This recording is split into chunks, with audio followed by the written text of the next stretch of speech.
9 de octubre de 1967. El día que murió el Che Guevara. Para algunos es el emblema definitivo de la insurrección y la rebeldía. Para otros, fue un mercenario, un asesino inescrupuloso. Se convirtió en el hombre de confianza de Fidel Castro en la histórica Revolución Cubana y luego se separó del líder revolucionario para perseguir su sueño de esparcir las semillas del antiimperialismo por toda América. Su cara sigue apareciendo en remeras, banderas e insignias. Pero, ¿qué hay detrás de la figura del hombre de la barba enmarañada y una estrella en la boina? En junio de 1967 sonó el teléfono del agente cubano de la CIA, Félix Ismael Rodríguez. Atendió sin saber que en ese momento le encargarían la misión que lo volvería famoso. Las instrucciones fueron muy simples. Dos desertores habían develado la presencia de uno de los hombres más buscados del mundo en Bolivia. Su tarea era ir, capturarlo y llevarlo con vida a Norteamérica. Sin perder tiempo, Bolivia y Estados Unidos firmaron un memorándum para crear, organizar y entrenar al segundo Batallón Ranger, destinado a ejecutar operaciones de contrainsurgencia en la selva. El 1 de agosto, Rodríguez ya estaba en La Paz, bajo la identidad encubierta del empresario Félix Ramos. Rodríguez se instaló en la zona de combate y procedió a torturar a los prisioneros. Era famoso por el éxito de sus interrogatorios y por la eficacia de sus rastrillajes, dignos de un sabueso. No tardó en ir dando con diferentes facciones del grupo insurgente. A todos pudo sacarles alguna información vital y paso a paso se fue acercando a su objetivo. Finalmente, el 8 de octubre, anudando cabos y confiando en su instinto, envió de casa al batallón a la zona de La Higuera. Las buenas noticias no se hicieron esperar. El Che Guevara había sido herido y capturado. Rápido, Rodríguez se dirigió a donde lo tenían apresado. Encontró al revolucionario tirado al lado de dos cadáveres, amarrado de pies y manos.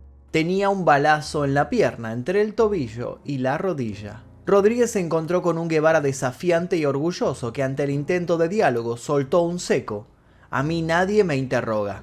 Poco a poco, sin embargo, logró persuadirlo y tras desamarrarlo, entabló una conversación con él. Todo parecía marchar bien, pero entonces las cosas empezaron a irse de control. Al mediodía, según su propia declaración, Rodríguez recibió la orden del presidente René Barrientos de asesinar a quien había sido el entrañable compañero de Fidel Castro. La versión de la CIA es que trataron de evitar que esto sucediera. Otros dicen que esa versión solo existe para ocultar un fusilamiento ilegal por parte de la agencia. La verdad probablemente nunca saldrá a la luz. Rodríguez sostiene que en ese momento le pidió perdón a Guevara, que inmediatamente entendió su fatídico destino y asintió. Acto seguido, Rodríguez le comunicó al sargento Marcelo Terán que sería el encargado de apretar el gatillo. Cuenta la historia popular que Guevara, al ver a Terán, le dijo: "Póngase sereno y apunte bien. Va usted a matar a un hombre". Acto seguido, herido como estaba, se levantó. Terán retrocedió 2 pasos, intimidado y sin mirar, disparó. Las primeras balas, en ráfaga, hirieron al otro en las piernas, tumbándolo y haciéndolo gritar de dolor. La segunda ráfaga fue certera: brazo, hombro y corazón. A las 13:10 del 9 de octubre de 1967, mientras Ernesto Guevara de la Serna moría, el mito del Che cobraba vida. Ernesto Guevara Lynch era bisnieto de uno de los hombres más ricos de Sudamérica y su árbol genealógico incluía familiares de la nobleza irlandesa, además de la española. Por su lado, Celia de la Serna contaba entre sus antepasados a quien había sido virrey del Perú colonial. Ernesto y Celia, 2 miembros de la alta sociedad, serían los padres del pequeño Ernesto Guevara, que terminaría siendo un ícono para los más pobres. La vida del que sería el Che es polémica desde el momento cero. En su certificado de nacimiento figura el 14 de junio de 1928, y en el mismo se aclara que el niño había sido 7 mesino. La realidad fue otra. Cuando Celia quedó embarazada, ella y Ernesto padre aún no se habían casado, por lo que decidieron ocultar todo el asunto. Las nupcias se llevaron a cabo un tiempo después y luego el nacimiento del pequeño, que habría sucedido tras una gestación normal que se había mantenido en secreto. De algún modo, el Che se había enfrentado a las autoridades y había tenido que permanecer oculto desde sus primeros días. Años más tarde, forjaría revoluciones enteras utilizando el mismo método. A los 2 años el niño fue diagnosticado de asma. Ese hecho sería trascendente para su vida en muchísimos niveles. Los ataques fuertes e intensos lo obligaron a pasar semanas y semanas postrado, por lo que su formación escolar fue en parte solitaria, autodidacta y estuvo signada por un gran amor por la literatura. Los médicos le recomendaron a los padres del pequeño un clima seco para tratar de paliar los ataques, por lo que la familia Guevara se mudó a Altagracia, Córdoba, donde vivieron hasta 1947. Lejos estaban todos de imaginar que apenas unas décadas después, Guevara terminaría instalado en Cuba, uno de los lugares menos indicados para personas con problemas respiratorios. Otra característica que lo haría famoso, ir siempre a contramano. Esa mezcla de audacia y maldición, para siempre estar justo donde se suponía que no era su lugar. En Altagracia el joven practicó deportes variados a pesar de su diagnóstico. En la escuela de su localidad se esforzó por llamar la atención y mostrarse intrépido como los personajes de sus libros de aventura. No quería que al verlo delgado y con un inhalador siempre en la mano lo consideraran débil. A pesar de su sobrada inteligencia, sus notas fueron mediocres. Había en él una fría capacidad para entender las cosas que lo rodeaba, pero también había una negativa a mostrarse aplicado.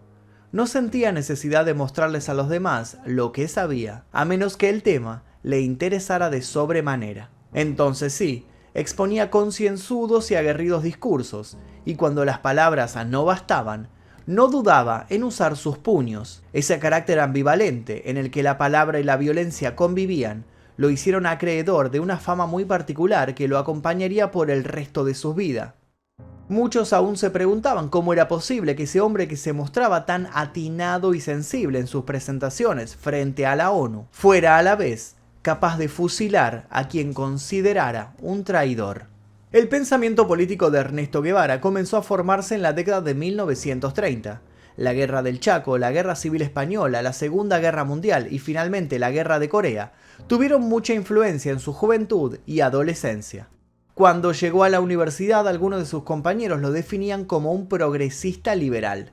Ernesto criticaba abiertamente al comunismo debido a su sectarismo. A pesar de no estar del todo de acuerdo con la izquierda, su pensamiento antiimperialista siempre estuvo presente desde una temprana edad.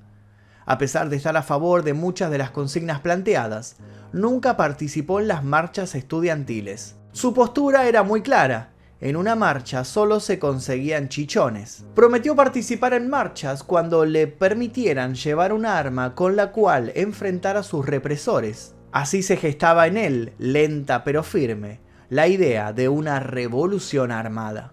Con afán de sentirse útil para el resto, en 1947, Guevara inició sus estudios universitarios de medicina en la ciudad de Buenos Aires. Su época universitaria estuvo interrumpida solamente por sus famosos viajes que terminarían sellando su destino. El primero de esos viajes de 6 semanas lo realizó por el norte de Argentina. Al final del mismo había recorrido una increíble distancia de 4.500 kilómetros, valiéndose de una vieja bicicleta a la que había colocado un pequeño motor. El objetivo principal del viaje era llegar a San Francisco de Chañar, cerca de donde vivía de joven, para visitar a un gran amigo suyo, Alberto Granado. Alberto trabajaba en una leprosería y Ernesto se instaló unos días con él. Ayudó a diferentes pacientes y visitó paisajes de su infancia, como así también a sus antiguos compañeros de escuela. El viaje estuvo hasta ese momento surcado por la nostalgia, pero no había en él mayor revelación, hasta que Ernesto atravesó las provincias más pobres de Argentina. Entonces, algo en él cambió. Con ansias de seguir viajando, Ernesto pidió trabajo como médico en una flota petrolera estatal. Durante 1951 estuvo más tiempo embarcado que en tierra firme. Mucho de ese tiempo lo usó para seguir leyendo. Ficción, filosofía, política. Ernesto, siempre inquieto, estaba en plena efervescencia. Necesitaba canalizar algo que internamente pujaba por salir. Fue entonces cuando su amigo Alberto le propuso un viaje de 1 año por Sudamérica.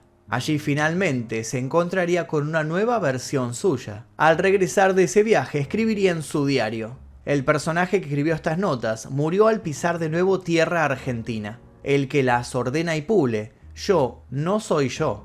Por lo menos no soy el mismo yo interior. Este vagar sin rumbo por nuestra mayúscula América me ha cambiado más de lo que creí. Finalmente, el día 14 de enero de 1952, los dos jóvenes argentinos se pusieron en marcha. El viaje lo realizarían con la moto de Alberto, la Poderosa 2, una vieja motocicleta modelo Norton. Ernesto y Alberto realizaron el viaje con poco dinero, por lo que solían ofrecer sus conocimientos médicos y así conseguir hospitalidad en diferentes pueblos. La verdadera importancia de este viaje radicó en el cambio de pensamiento de Ernesto tras estar en contacto con la pobreza más extrema. Las averías de la motocicleta de Alberto fueron habituales hasta que finalmente tuvieron que dejarla en un taller. Los dos amigos se separaron el 26 de julio. Alberto quedó trabajando en Caracas y Ernesto volvió a Buenos Aires para acabar con sus estudios universitarios, cosa que hizo en tiempo récord. Solo deseaba una cosa: volver a irse. Quería seguir conociendo eso que otros tanto se esforzaban por ignorar u ocultar. El cuarto y último viaje iniciático que realizó Guevara comenzó en julio de 1953, acompañado de su amigo Carlos Calica Ferrer. Salieron de Buenos Aires en tren rumbo a Bolivia. En La Paz, ambos pudieron ver los movimientos revolucionarios que había por aquel entonces. Durante este viaje, Ernesto conoció a otros jóvenes de distintas ideologías. Todos ellos vivieron durante una temporada juntos en un apartamento. Finalmente, Calica fue a Venezuela con Alberto Granado y Ernesto tomó camino a Guatemala.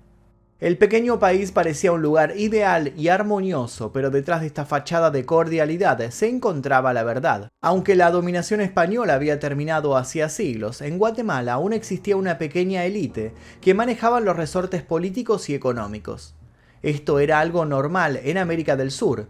El imperialismo norteamericano tenía gobiernos títeres por todo el mundo que le daban exenciones y privilegios a sus empresas presentes en el lugar. En el año 1944, militares y estadounidenses con pensamientos democráticos derrotaron al gobierno militar. En 1951, Jacobo Arbenz, uno de los militares que había participado en el derrocamiento del anterior gobierno, comenzó a realizar reformas profundas en la política de su país. Con esta política que muchas personas apoyaron, se ganó la enemistad del gobierno estadounidense, que junto a la CIA comenzó a planear un golpe de Estado para derrocarlo. Cuando Ernesto Guevara llegó a Guatemala en 1954, conoció a dos personas claves en su vida posterior. La primera, Hilda Gadea, una joven que trabajaba para el gobierno de Arbenz y que se convertiría en su primera esposa. También conoció a Nico López, un exiliado cubano. Ambos se estrecharon una gran amistad y Nico le dio el famoso apodo del Che, debido a la cantidad de veces que el argentino repetía esa palabra. En junio de ese mismo año, los Estados Unidos actuaron contra el gobierno de Jacobo Arbenz. En el fragor de los combates y los bombardeos, Ernesto salió y pidió que el gobierno repartiera armas entre la población civil. La lucha no duró más de 2 semanas y los golpistas se hicieron rápido con el poder. Pero, ¿asunto terminado? Claro que no. La CIA estuvo al tanto de lo expresado por ese tal Che e incluso se armó una pequeña carpeta con su nombre. En los años siguientes, esa carpeta pasaría a tener miles y miles de páginas. Tras medio año en Guatemala, Ernesto Guevara se mudó a México, en donde se reencontró con sus recientes amigos cubanos. Allí también se reencontró con Hilda.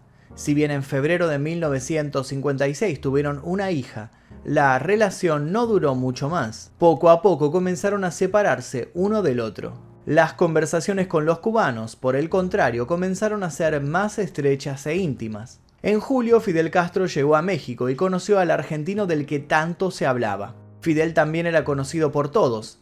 Era el portavoz de la revolución y por ese entonces aún era querido por Estados Unidos, que lo consideraba una esperanza contra la dictadura que se vivía en Cuba. Dictadura que los propios norteamericanos habían fomentado. Pero claro, ese es otro tema. Fidel no tardó en proponerle al Che que se uniera a su guerrilla por un mundo más justo. El Che, que ya había empezado a vivir las revueltas de primera mano, no tardó en aceptar. Pasaba finalmente a la acción luego de muchos años de teoría y reflexión. Fue también en México donde recibió su primer entrenamiento.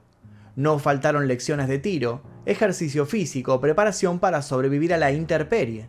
Ernesto, a pesar de su asma, logró sobresalir y rápido se posicionó como un gran ideólogo y estratega. Fueron 82 hombres los que el día 25 de noviembre salieron con dirección a Cuba.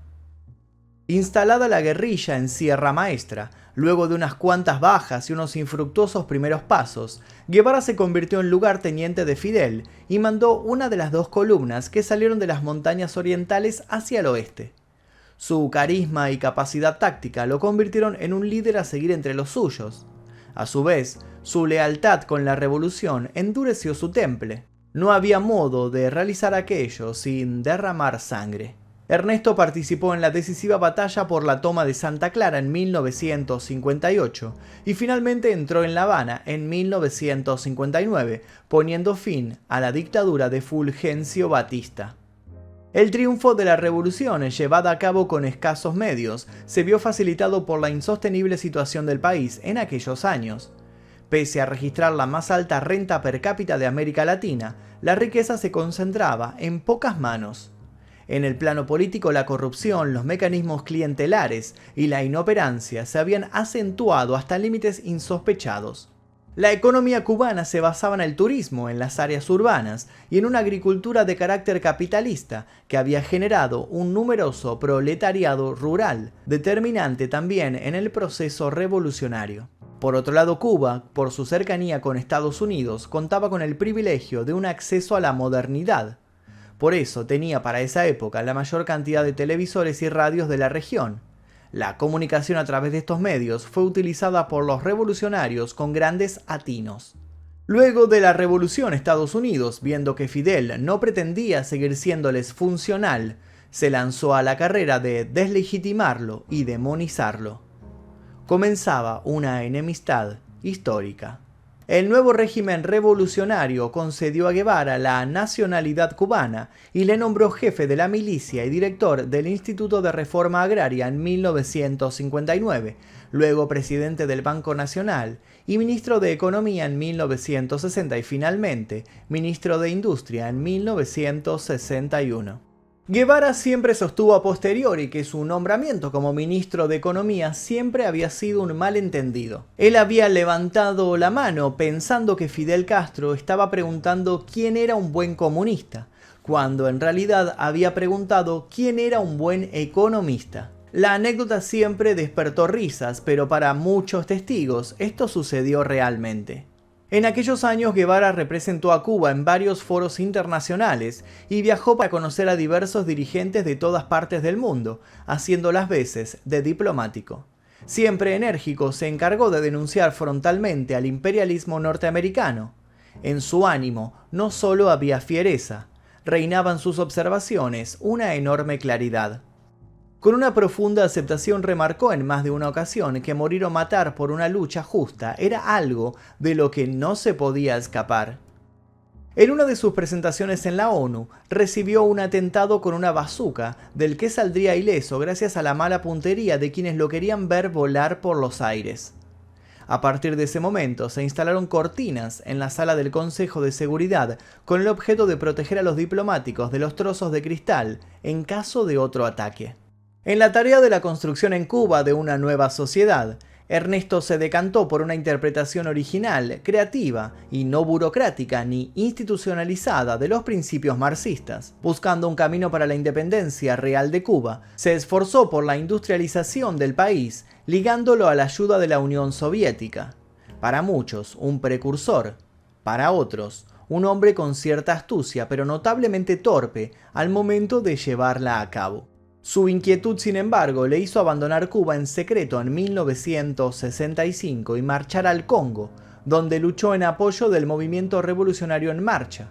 Sin embargo, esa misión sería mencionada por él como la historia de un fracaso. Dreke, que era subcomandante del médico argentino por esa época, recibió una propuesta que lo llevaría de vuelta al frente de batalla. El pedido era del mismísimo Fidel Castro.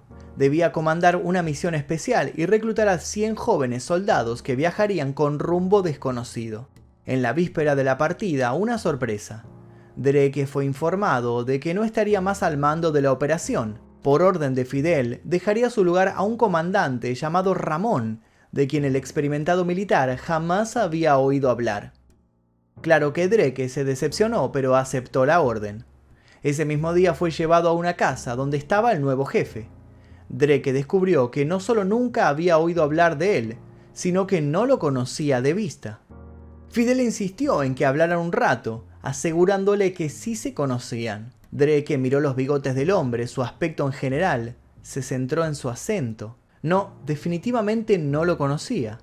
Entonces Fidel estalló en carcajadas. Sin darse cuenta, Drake pasaba un examen impuesto por Fidel a los hombres que mejor conocían a Guevara. Es que Ramón no era otro que el mismísimo Che.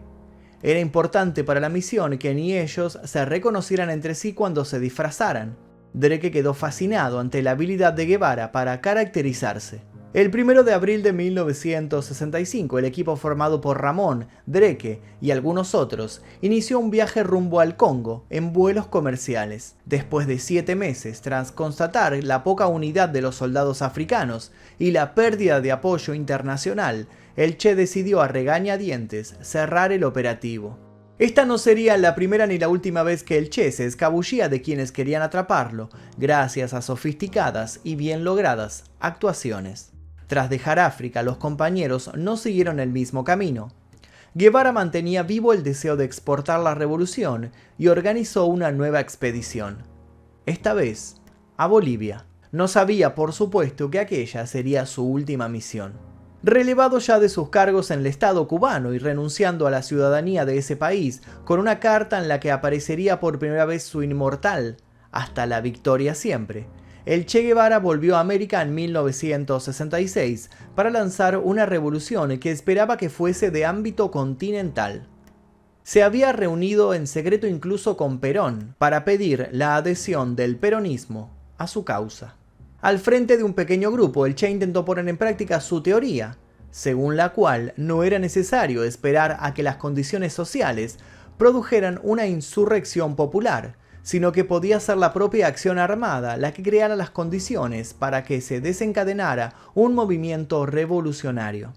Pero en Bolivia, sin ningún respaldo popular en el mundo rural y sin apoyo de las grandes ciudades por el rechazo de las organizaciones políticas comunistas, las posibilidades de éxito menguaron drásticamente.